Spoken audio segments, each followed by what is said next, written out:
I think the story of my personal experience with Kentucky Route Zero starts a few years before I had ever even heard of the game. So I'm going to start with that.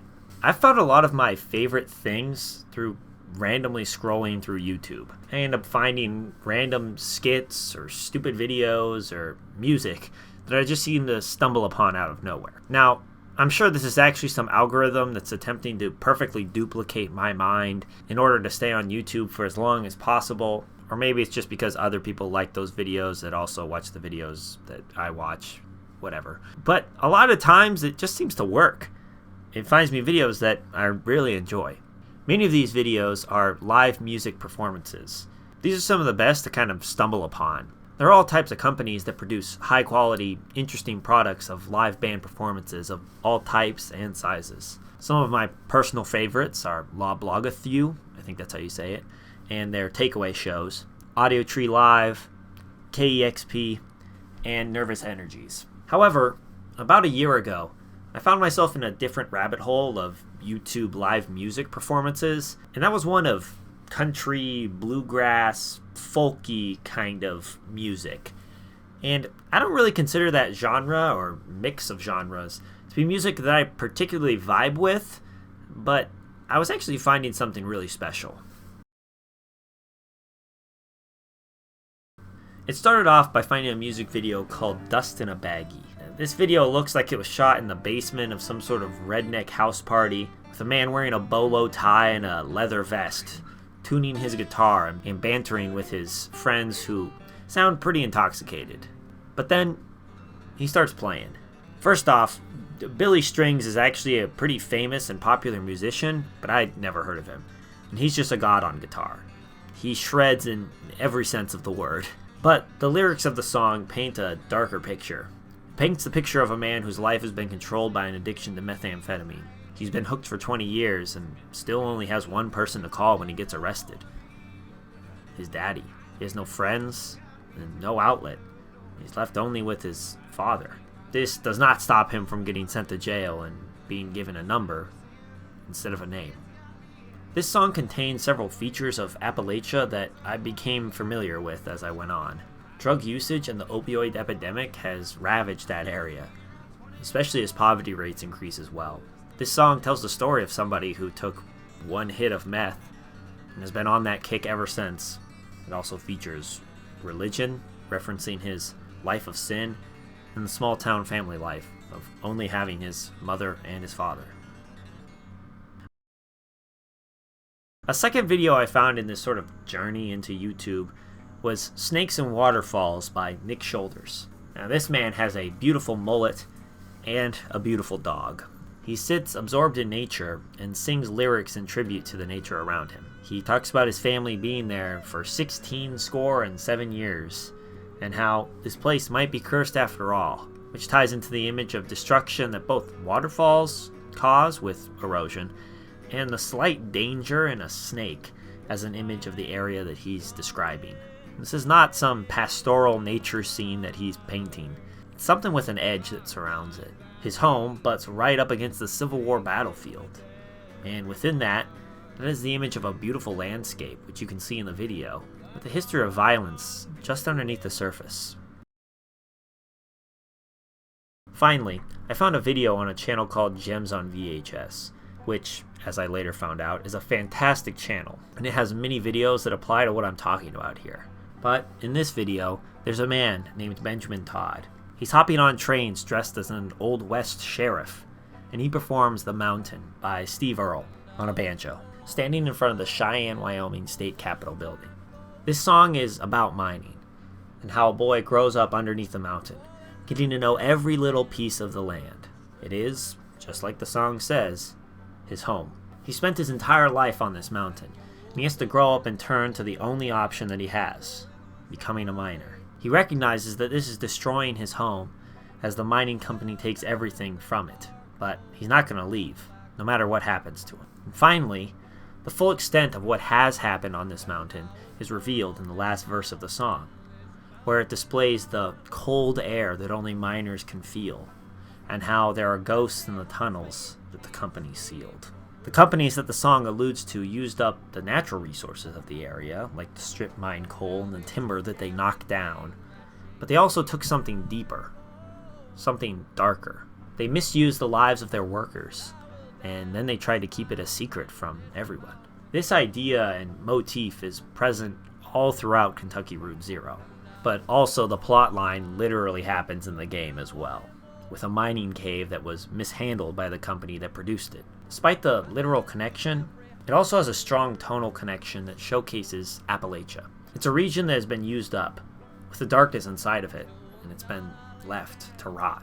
It's the stinking corpse of roadkill that has been picked clean by carrion birds. And this is what Kentucky Route Zero, and Benjamin Todd, and Nick Shoulders, and Billy Strings capture so strongly.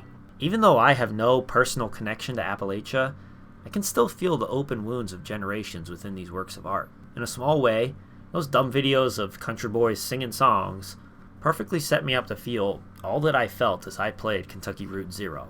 And I felt a lot of things. To me, that's one of the most powerful things that you can say about any piece of art.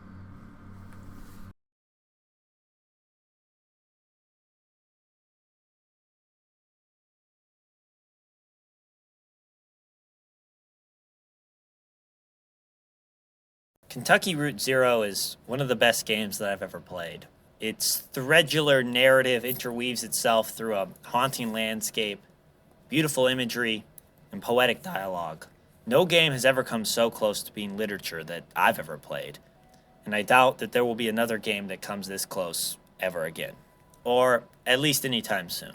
While it's easy to look at this game and simply chalk it up to being a walking simulator, well, there's actually a lot more driving in this game, so a nice try. There's so much depth to the dialogue and story that it overcomes any lack of quote-unquote substantial gameplay, whatever the hell that means. Even beyond that, I think that relegating certain games into a genre that has been bemoaned as walking simulators is a huge insult. We could put like a million games into the categories of sports simulator or murder simulator, but doing so is not doing justice to what a game might actually have going on underneath the surface than one simple label. And Kentucky Route Zero is all about what's going on beneath the surface. There is a metaphorical Route Zero in the name, a seemingly underground highway that connects Conway, the main character, at least for part of the game, with a world that is maybe not real at all. The game is about Conway's issues with alcoholism that lurk beneath the surface, Shannon's childhood drama, Ezra's abandonment with his brother, and Junebug and Johnny's lack of control from their own creation. As the game goes on, more and more characters are introduced, and each of them has their own motivations underneath the surface. There's a lot going on that is hidden within the structure of the game itself. There are many dialogue trees that you could endlessly run through, many of them leading absolutely nowhere. Yet, in other instances, you are forming the characters themselves as you progress through the game. Each piece of dialogue could give you endlessly important information, or lead nowhere. Similarly, the map that you drive around for the first few acts has many roads with offshoots that have no general purpose, but contain little moments that can add to the overall tone and the themes within the game. Many of these optional scenes that the player can stumble upon do not even have graphics to accompany them, but instead they only exist as text on the screen and sounds coming from your speakers. But that doesn't take away from these moments. My personal favorite was in Act 1 of the game. I found a guitar player on the side of the road. He was mumbling and plucking away at his guitar, and one of the options was to drop $1 into his cup.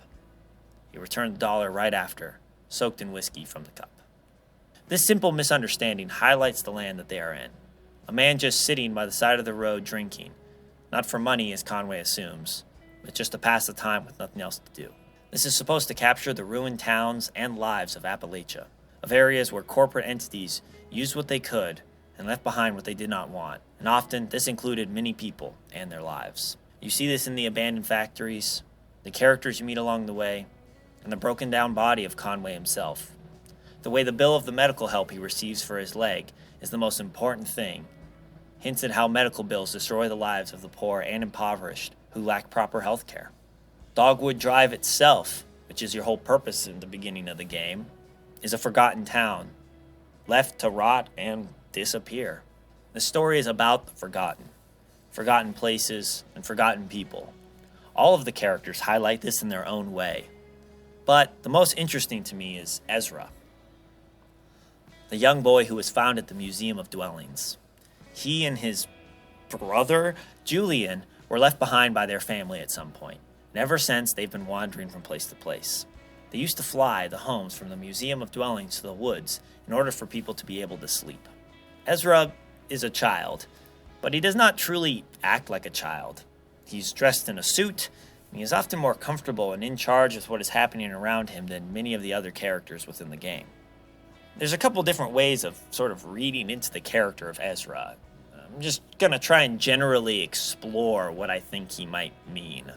In the Bible, Ezra was a priest who was sent out to bring the Israelites back to Jerusalem from Babylon during King Artaxerxes' reign over the Persian Empire, which has since been replaced by the Babylonian Empire that originally exiled the people of Judah. He was a religious leader who was trying to physically bring his people back, but also wanted to religiously bring them back to their true beliefs in their own God and the Torah. He was a religious revivalist, and he was attempting to guide his people home. Ezra provides an account on the Jews' regathering, of their struggle to survive and to rebuild what had been destroyed. Through his narrative, Ezra declared that they were still God's people, and that God had not forgotten them. Ezra's account proclaims that God kept his word, and it shows that when God's people remained faithful to him, he would continue to bless them. Ezra also kind of gets into some xenophobic stuff at one point, saying in Ezra chapter 9, verses 9 through 14, "Though we are slaves, our God has not forsaken us in our bondage. He has shown us kindness in the sight of the kings of Persia. He has granted us a new life to rebuild the house of our God and to repair its ruins. And he has given us a wall of protection in Judah and Jerusalem. But now, our God, what can we say after this? For we have forsaken the commands. You gave through your servants, the prophets, when you said, 'The land you are entering to possess is a land polluted by the corruption of its people. By their detestable practices they have filled with their impurity from one end to the other. Therefore, do not give your daughters in marriage to their sons or take their daughters for your sons. Do not seek a treaty of friendship with them at any time, though you may be strong and eat the good things of the land and leave it to your children as an everlasting inheritance. What has happened to us as a result of our evil deeds and our great guilt? And yet, our God, you have punished us less than our sins deserved and have given us a remnant like this. Shall we then break your commands again and intermarry with the peoples who commit such detestable practices? Would you not be angry enough with us to destroy us, leaving us no remnant or survivor?'" So basically, Ezra is talking about, we got to stay separate. Don't marry those other people. You can kind of get the vibes that it's going for. So it's not really all positive stuff when it comes to the biblical Ezra.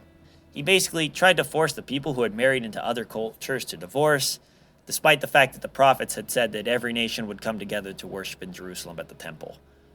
Ezra does not truly allow this at the end of his story, kind of going against what the other prophets had said. But as a whole, Ezra was a guiding, consolidating force. He was bringing people together and bringing them back to their roots. Ezra in Kentucky Route Zero is not so much trying to guide anyone back. He acts as a side character, offering little bits of insight and comment, but never truly taking a leading role in most scenes. I'm struggling to see any outright connection to Ezra from the Bible. Ezra in the game offers childlike innocence with his observation, not decrees on life and how to live. If anything, rather than being a guiding force, Ezra, like all the characters within the game, is truly lost. And he only has Julian that kind of holds him together. Julian could be an abstract representation of God, as Ezra leans on his teachings of God to guide back the Israelites, but this seems kind of like a stretch in most ways. My sort of genius method of connecting Ezra from the game to Ezra from the Bible kind of seemed to hit a dead end.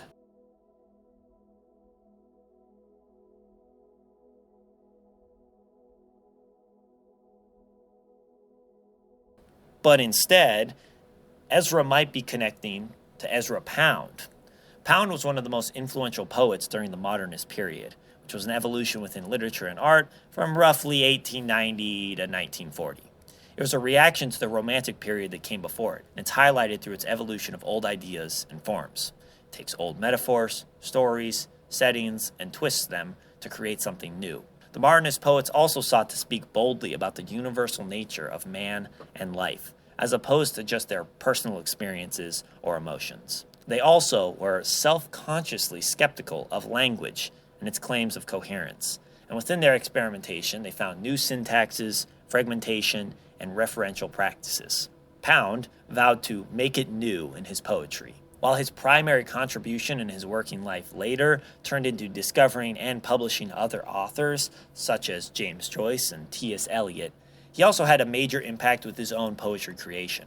For instance, there is In a Station of the Metro, the apparition of these faces in a crowd, petals on a wet, black bough. This short poem displays the frailty of human connection to strangers, and also the disappearing quality of memory, where one memory rises to the surface from the darkness to stand out vivid as the color of petals. This poem, and poems like it, clearly influenced the writing of Kentucky Route Zero. This sounds like mini descriptions within the game of Conway's memories or other characters' experiences, or just a random encounter on the side road. There's also Pound's seminal work, the Cantos, which begins in media res in a retelling of Odyssey by Homer, which is the potential name of the dog in Kentucky Route Zero. I don't think that they were referencing The Simpsons when they let you name your dog Homer. Furthermore, the Cantos is a mix of history, politics, and what Pound called the periplum, which is a point of view of somebody in the middle of a journey. And this has given poets permission to develop a range of poetic techniques that capture life in the midst of an experience. This periplum of capturing something in the midst of an experience is exactly how I would describe Kentucky Route Zero. Each of the characters are in the middle of their journey, with some of them being closer to their ends. We pick it up in the middle of all of it. This is true of the main characters, such as Conway and Shannon, but also Lula, Donald, Joseph, and Emily, Ben, Bob. All the different characters are in the middle of their journey, and we just get to observe it from the side. The images and stories and even actions of the characters are adding to our own understanding of their entire lives, but we don't have a full, complete picture. However, in writing the Cantos, Pound was seeking to create his own modern epic, fit with supernatural creatures, grand heroes, and idealistic views of the actions and attitudes of these heroes. Kentucky Route Zero, however, seems to be a pretty outright tragedy a lot of the time, with characters even hinting at it at the beginning of the game. There are some epic-like moments within Kentucky Route Zero, such as the touching of gods in the form of a sentient computer Xanadu, although the irony behind having to restart it in some way is pretty hilarious, as it's clearly a broken attempt at creating a sentient, godlike computer. The characters also descend into the land of the dead when you go into the Hard Times Distillery, where everyone is a skeleton that has gravestones on the surface for you to find when you play as Ezra. It's also located directly below the graveyard itself. And also, side note, this whole section hints at how close Conway is to death because of his leg, and how the receptionist thinks that he works at Hard Times, how it has a clear connection to his drinking past, and how you pass the crashed truck at the beginning of Act 1 that Conway is replacing in Act 3. Plus, Conway's truck is breaking down just like Conway is, and as he gets closer and closer to the Hard Times, he becomes more and more like the skeletons underneath the surface. But anyway, that's a whole other topic. I'm not even going to get into it. The game has a lot of layers, okay? So back to the Cantos. The Cantos records a pilgrimage, an intellectual and spiritual voyage that parallels Dante's pursuit of enlightenment and Ulysses' search for his proper home.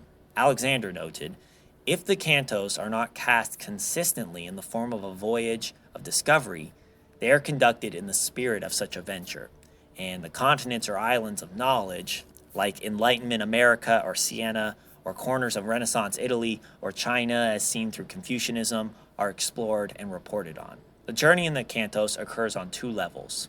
One, a spiritual quest for transcendence, for the revelation of divine forces that lead to individual enlightenment, and the other, an intellectual search for worldly wisdom, a vision of the just city that leads to civic order and harmony. These goals, personal and public, are present throughout the poem. They also sustain the poet, being Pound, throughout his life. The entire purpose of the Kentucky Route Zero game is a journey to Dogwood Drive. However, rather than a hopeful search for revelation, the journey has an overarching sense of hopelessness, of being the last tromp of a broken down group. Ezra, with his childlike wonder and observations, could be seen as an attempt at being as hopeful as Pound comes off in this description. He is searching for purpose and meaning, but in an innocent manner. In Act 3, when Donald questions the group about if they know what it's like to see something fall apart in front of them, Ezra can respond with this line: "My family disappeared. Julie and me don't know what to do." The response from Donald is, "So, wandering without the ones who give us purpose, like a ghost." Now, this is somewhat dependent upon dialogue choices, but it seems like Ezra is searching for his purpose. He may want to be alone. He may want to be with his family. He might want to be a musician, but he is searching in the same way that Pound was searching. He is not on the last leg. Get it? Conway's leg. Last leg. Funny stuff, I know. Of his journey. But instead, he's searching through this world for his own meaning. There's also a bit from Will in Act 4 that connects to Ezra and his family. Will is telling a story about being forgotten and says, "I met a photographer once. I mean, one in particular. She even took my portrait. I can't imagine why. She said it would immortalize me." That was a metaphor, of course. She meant that I'd never be forgotten. As she was disembarking, not far from here actually, the film fell out of her bag and was borne away by the current. I was working on deck at the time. She shot me a sad, apologetic glance, but I wasn't bothered. It's no shame to be forgotten. This connects to Ezra and his lack of family due to his own wandering and loss of memory. His family is beginning to fade away from him, but that's not a problem. It's no shame as he searches for a new place to exist. He also has Julian. I mean, the clear metaphor with a large bald eagle is the good old USA, right? That seems like a big primary symbol, right? Now, that would obviously relate to the ideals of American society and life, right? Or the aspects of protection to children, right? But the overall tone and plot of the game are kind of hopeless and nihilistic, especially in regards to capitalism, that it seems pretty unlikely that there's going to be this sort of nationalistic symbol inserted for no reason. Instead, I think Julian is supposed to be a connection to nature. Julian carries the houses into the forest for the peace of the residents in the Museum of Dwellings.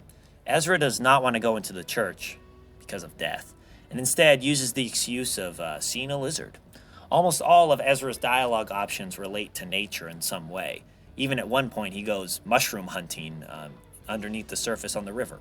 He doesn't like music, but he does like sounds. He wants to climb a tree or dig a hole within Xanadu.